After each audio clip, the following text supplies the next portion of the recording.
Okay. Magandang hapon sa lahat. This is Justin Talk News PH. At bago tayo magsimula ngayong hapon na ito, I would like to request paki-press naman ng like, then try to share this video to your friends, and of course to those who are new to this channel, paki-pindot naman ng subscribe para naman dumami tayo ng konti. At kumusta din, magandang hapon doon sa mga OFWs natin na dumaan dito sa ating channel, Justin Talk News PH. Sana nasa mabuting kalagayan kayo dyan sa Middle East. Kung anumang bansa kayo nandyan, I hope you're fine at safe kayo. Alam naman natin ang nangyayari dyan. At sana patuloy ang pagiging tahimik ng kalagayan ng mga bansang nasaan. Ngayong hapon na to, napaka-controversial ng pag-usapan natin. Ito tungkol doon sa privilege speech ni Leandro Libiste diyan sa Kongreso. Napaka-bombastic, napaka-controversial, napaka-hard-hitting privilege speech ang ginawa ni Congressman Leandro Libiste. And this is a big revelation with regard to the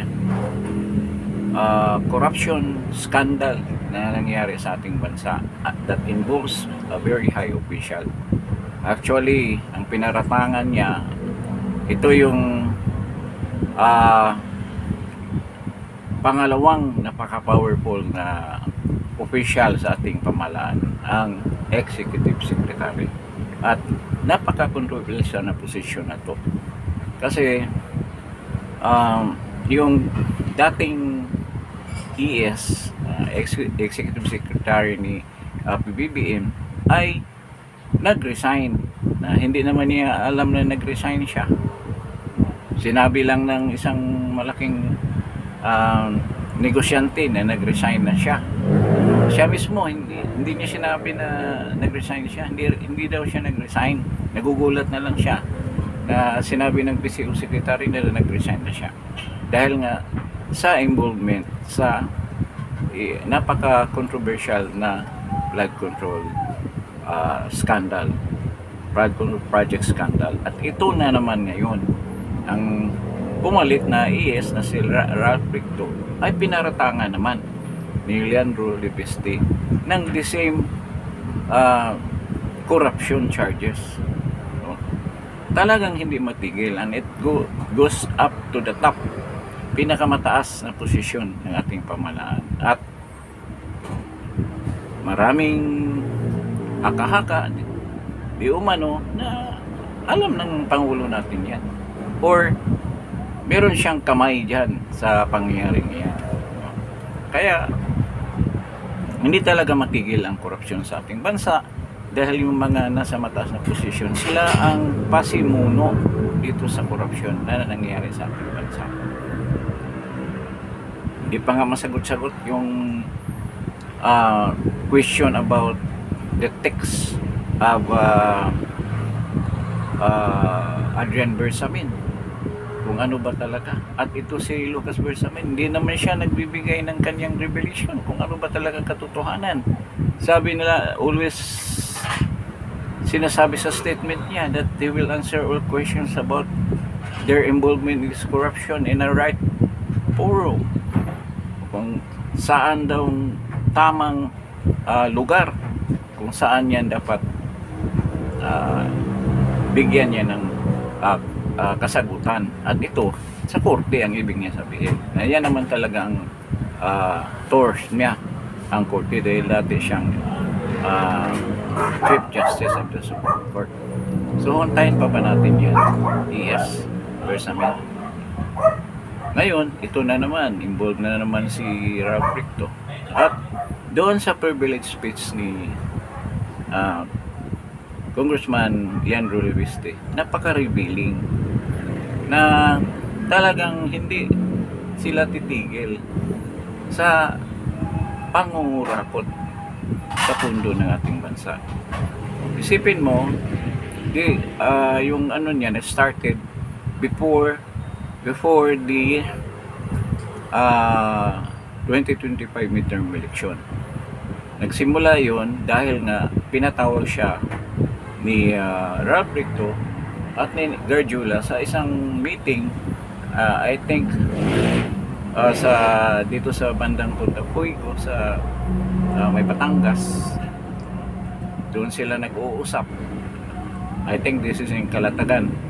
Doon sila nag-uusap at ang pinag-usapan nila ang tungkol sa pagtakbo ni Governor Vilma Santos as governor ng Batangas at ang kanyang anak na si Lucky. So that's Bill Lucky, Vilma and Lucky tandem for the governor and vice governor positions para sa probinsya ng Batangas. At diniscuss nila about the projects, anong mga projects na pwede nang itukoy, kung anong mga projects ito, at ang magtatrabaho niyan ay si Gargiula, si Congressman Gargiula, na maraming nagpapatunay na talagang ito si Gargiula, isa sa mga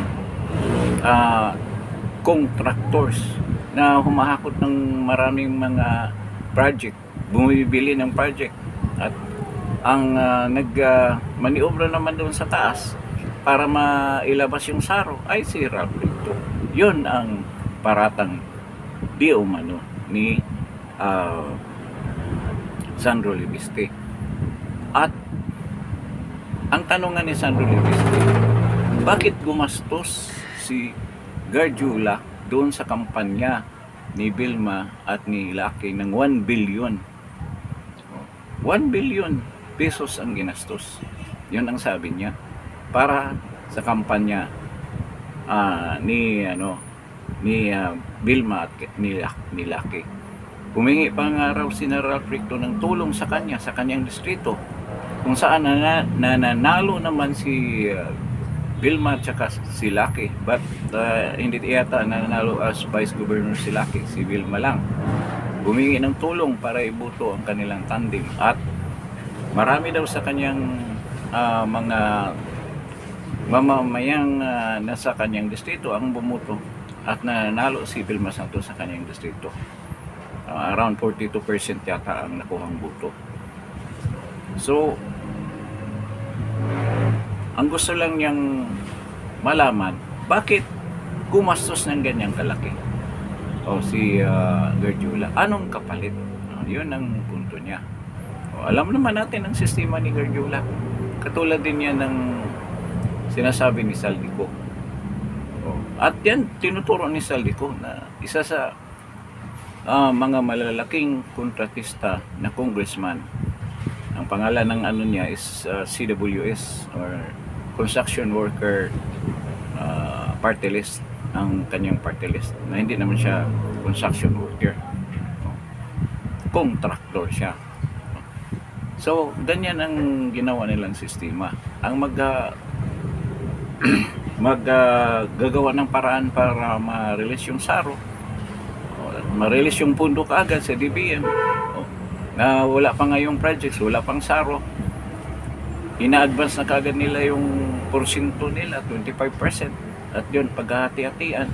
At of course meron doon ang di umano ang Pangulo, kasi doon sa I think 25%, bukod pa doon meron pang makukuha si Martin Romualdez at saka si mga yun ang mga sinasabi ng mga contractors, lalo na sa Diskaya. At sinabi rin ni Saldico yan, na may porsyento na sila dyan kahit wala pang saro. Kaya ang lumalakad sa saro, ito si di umano si Ralph Recto. So yun ang nangyayari pala dyan.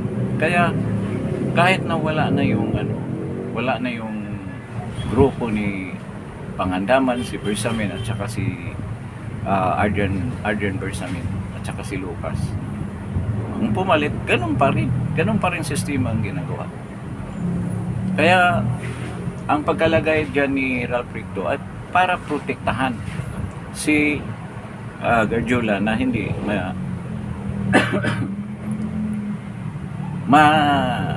mademanda ng ombudsman.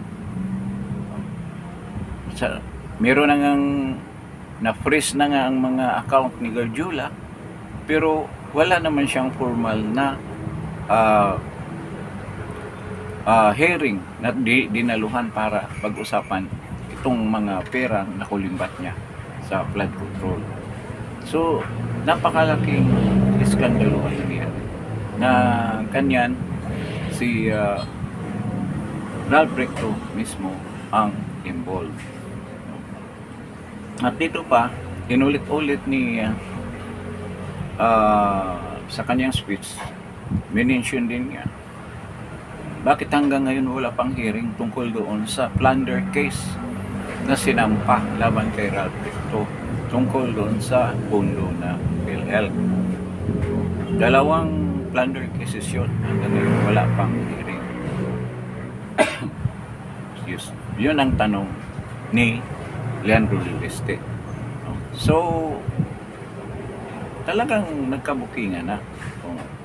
At makikita natin bakit nga wala pang hearing tungkol doon sa napundong nawala. At gusto pa nila mangyari na kung ibalik Manila, sabi na ng Pangulong Bangag na ibalik nila yung pera pero sa susunod na budget season. So galing sa budget, hindi yung perang kinuha nila ang binalik nila. Kung hindi, sa budget ng 2026, nila kukunin yung pambayad doon sa PhilHealth. Dahil inutos na ito ng Supreme Court na ibalik nila. So ganyan kalungkot. Ang ibig sabihin ng ibalik, pera nyo, yung kinuha yung pera ang ibalik nyo dyan. Pero paano nga mabalik yan? Hati-hati na yan. Na nailagay yan sa project ng tulay dyan sa Guimaras. O, wala na yun. May project nga, pero ghost project naman. Ghost implementation. O, kaya, gumagalaw ba yung project sa Guimaras? Yung tulay na yan? Yun ang mga tanong yan. Or, nakuha na rin nilang parte nila dyan. Kaya kawawa talaga ang mga infra natin. Wala talagang natupad na mga infrastructure project dahil nga inuna yung Coraco. Isipin mo, wala pang project, wala pang SARO, nire-release na kinukuha na yung komisyon. Ganyan katindi ang pangyayari. Kaya dapat nga hinihingi ni Leandro Libeste na magkaroon ng hearing, dyan at ipatawag yung mga magpapatunay na talagang si Garjola gumastos dyan sa kampanya ni Vilma Santos. At magpatunay din ito dahil ang latest na pangyayari kasi si Leandro Libeste dahil nagreklamo to sa yung 84 barangays na supposed to be bibigyan ni Vilma Santos ng tag 200,000 as tulong. Pero hindi nangyari yan dahil in-exclude itong 84 barangays. Kaya nagre-reklamo yung mga barangay captains kay Leandro Libeste. Kaya sinabi niya, bakit selective? Pinili. Nang tinanong nila, tinalong daw doon sa group chat, hindi daw kasama itong mga barangay na to. O dahil nga hindi sila sumunod sa gusto ni Vilma Santos. Siguro hindi sila bumuto noong nakarang eleksyon. Kaya ginagantihan sila ngayon, binabalikan. At yun na nagbunsod ng pananalita ni Ralph Ricto na si Libeste ay may utang na 24 billion yan sa DOA at si Raulo yan. Sinasabi ni may diferensya yan sa utak. Sinabi daw ni Ralph Ricto sa kanya. Kaya napilitan siya na sumagot. Ngayon, binunyag na niya ang nalalaman niya tungkol dyan sa deal nila. Supposed to be kasama siya sa deal pero ayaw nga niya ng ganyan. Ayaw niya na ma-involve sa korupsyon. Kaya tumulong na lang siya sa pangampanya pero wala siyang natanggap. Yan ang sabi niya. So ito ngayon, si Rap Ricto ay nasa hot water na talaga. At merong balibalita galing sa Malacanang, napapalitan siya ni Binhor Abalos. Isang pareho lang ang ginagawa. At ito, matindi rin manira kay President Duterte na dati naman siya ang inappoint ni President Duterte na MMDA chairman. Ito si Abalos na tumakbo sa unity team sa team pagbabago ni Bangag, pero natalo nung midterm election. Natalo. Katulad din yan ni Tolentino. Gustong lumipat dito sa team Bangag, natalo din sila. Natalo din siya. Sama na si Tolentino. At yun ang balita ngayon na kumakalat na si Ricto papalitan na. Kasi mapapasok dyan si BBM. Madamay siya. Yun naman ang gusto niya mangyari. Pag malapit na dyan sa Malacanang ang sunog, pulahin yan sa pamamagitan sa pagtanggal ng mga tao na yan na nangyari kay Lucas Bersamin, ES Lucas Bersamin. Kasama na si Ariel Bersamin, sinapangan niya naman. So yun ang nangyayari ngayon. So isa nga ito sa mga magiging malaking problema ng administrasyon. Paano lusutan niya ang ganyang mga iskandalo sunod-sunod. Ito, siyempre, gustong hindi talaga madamay ang Bangag na Pangulo, kaya tatanggalin na lang. Ganyan ang palusot niyan para hindi siya madamay. Nakasama naman siya sa hatian. So, ngayon, nung medyo si Leandro Libiste sa kanyang speech, medyo agresibo siya. Dahil alam naman niya na hindi talaga mangyaring magkaroon ng hearing dyan with regard to the scandal dyan sa involving Rap Ricto and Jula. Hindi talaga mangyayari yan. Kaya talagang pinilit niya na sasang-ayon. Doon pa nga lang, gusto na ipabura ni Ridon. Siguro natawagan nito ni Rap Ricto. Kampihan mo naman kami dyan. Kaya ito si Ridon, tayo ka agad. Gustong ipatanggal yung mga speech ni Leandro Libiste na ginawa. Nag-motion sila na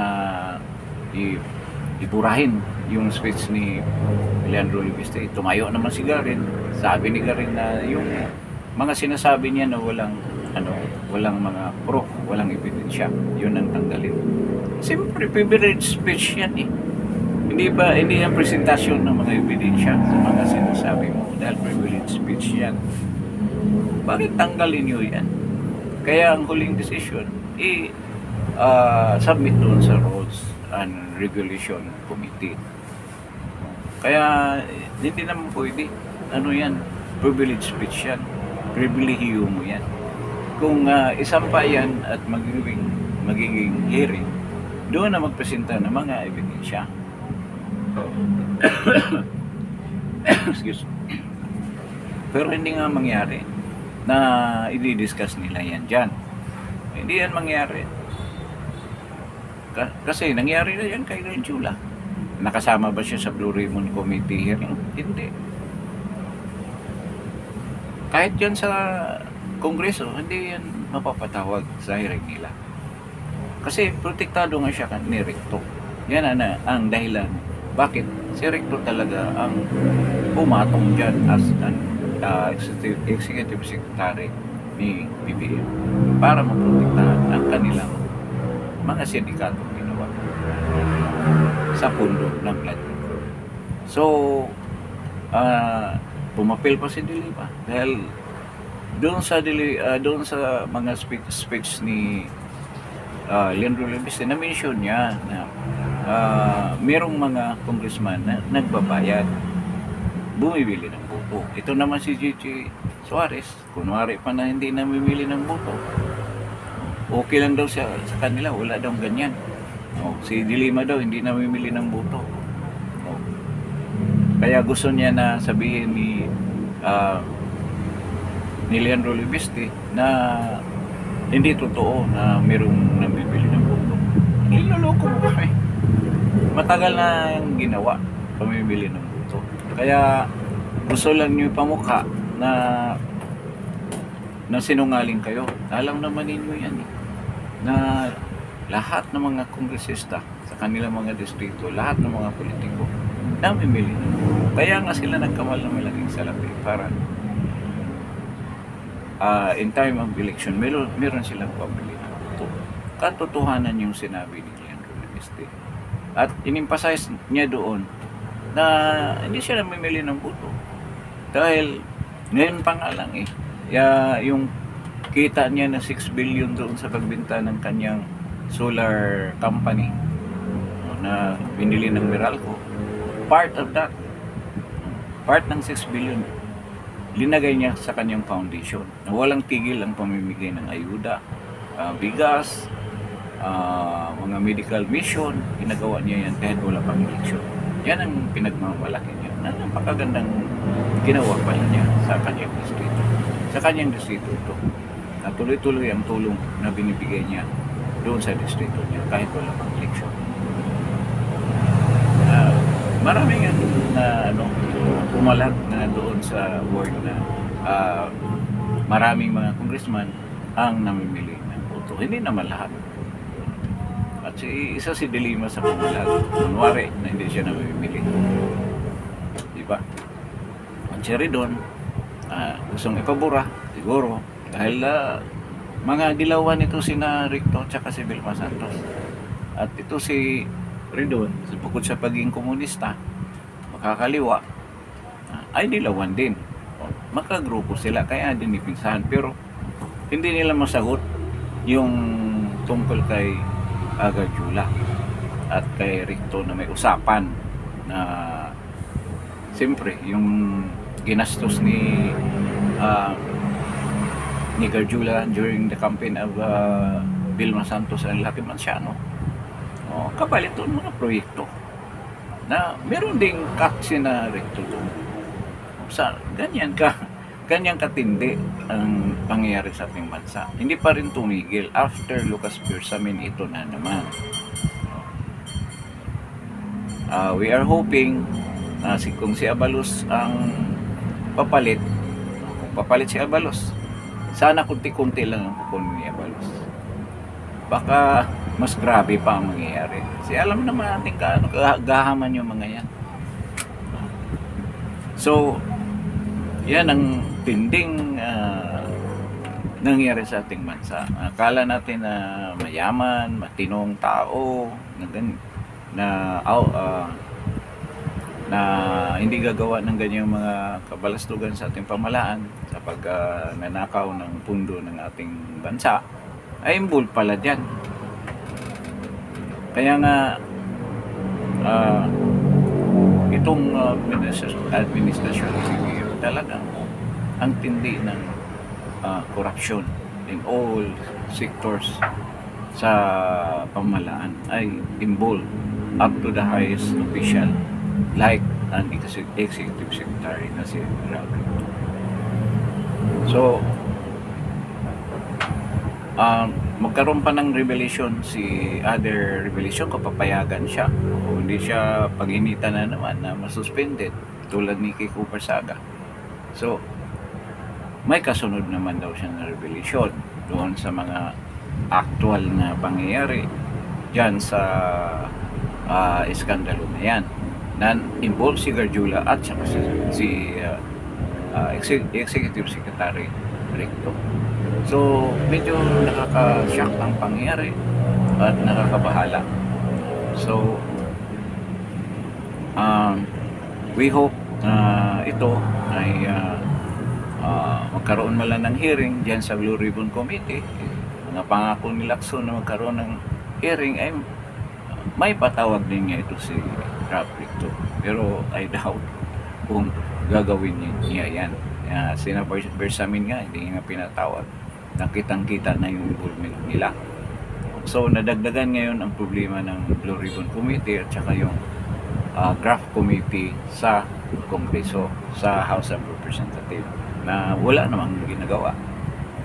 So, makikita natin na kung matapos itong rehimen na to, napaka-busy ng Kongreso natin ng Senado sa pagtutuklas sa mga katotohanan dito sa mga nawawalang budget nating pamalaan. At ito, kung matuloy ang pagiging Pangulo ni Vice President Sara, tuluyan ng maimbestigahan itong mga kaso. And we hope na mangyayari yan by 2028. So, hanggang dito na lang tayo sa podcast natin na ito. At kung mayroong mga bagong development, bigyan din natin ng komentaryo natin at opinion with regards to this matter. At maraming salamat sa pagdalo ninyo dito sa Justin Talk News page. At bago kayo umalis, pakipindot naman yung like, pakishare ng video na to. At doon sa mga bago pa dito sa Justin Talk News page, pakipindot yung subscribe. Maraming salamat at I hope you will visit again Justin Talk News page for our next podcast. Thank you and good afternoon sa inyo lahat. Salamat.